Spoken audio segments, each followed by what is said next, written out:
continue cette série de vidéos sur Diogène qui me fait bien plaisir parce que j'ai pu constater que il n'y a pas beaucoup de vidéos à se mettre sous la dent à propos de Diogène. Alors moi je vais faire un travail en profondeur euh, via mon parcours personnel, donc je vais vous relater chronologiquement ce que j'ai appris sur Diogène et comment il a influencé ma manière de vivre. Donc, suite à la discussion avec mon père, j'ai fait des recherches pour voir qui était Diogène. Et donc, Diogène, c'était un philosophe grec qui a vécu au IVe siècle avant Jésus-Christ.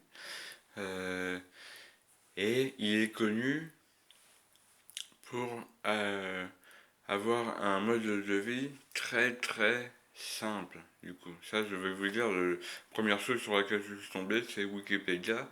Et donc, ça dit que c'est quelqu'un qui vivait de manière très très simple, sans argent, sans rien du tout.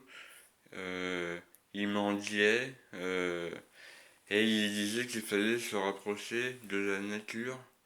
Euh, il se baladait euh, avec une lanterne, et il disait je cherche un homme, je cherche un homme. Voilà. Donc ça, je vous dis tel que c'est marqué. Euh, voilà. Je vais vous faire dans la manière, j'aurais plein de trucs à dire, mais je vais faire de manière chronologique pour faire un travail consciencieux. Euh, donc d'abord, hop, je tombe sur Wikipédia et puis je tombe sur l'émission de France Culture euh, qui lui était consacrée. Donc voilà, belle émission. Alors on entend Michel Onfray. Alors Michel Onfray, moi je lui passe le bonjour si jamais il regarde la vidéo. J'ai beaucoup de respect pour toi, Michel, mais quand tu dis que tu es un Diogène des temps modernes. Alors je sais plus exactement dans quel contexte tu as dit ça, mais pour moi, je te le dis en toute amitié, hein, parce que j'ai vraiment du respect pour toi et pour moi on est amis. Mais je pense que c'est plutôt moi qui vivais comme Diogène que toi, parce que Diogène il vivait dans une grande jarre, qui servait à mettre de l'huile à l'époque par exemple, ou d'autres choses. Et ben lui c'était sa maison, il dormait là-dedans. Et je crois, toi, Michel, tu vis dans une belle maison, et tu vas quand même avoir un peu d'argent. Alors, je sais pas, écoute, moi, ça me ferait plaisir de discuter avec toi tout ça, et peut-être je me trompe, peut-être. Peut-être que tu es vraiment très très cohérent et que tu dis, tu vis comme tu sais, et peut-être que tu vis vraiment comme tu sais. Je sais pas, mais je serais.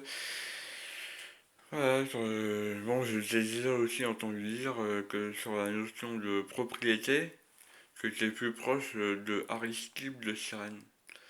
Rachel de Sand, c'est un autre philosophe. Et là, d'accord, là, je te rejoins, d'accord, tu te rapproches plus d'Arachide de Sand. Et tu disais que Diogène, il avait un problème avec la notion de propriété. Et c'est pour ça, moi, je dis, peut-être, je pense, que c'est moi qui est plus, qui est plus, qui vit plus comme Diogène, parce que moi, je rejette vraiment toutes les possessions matérielles, voilà.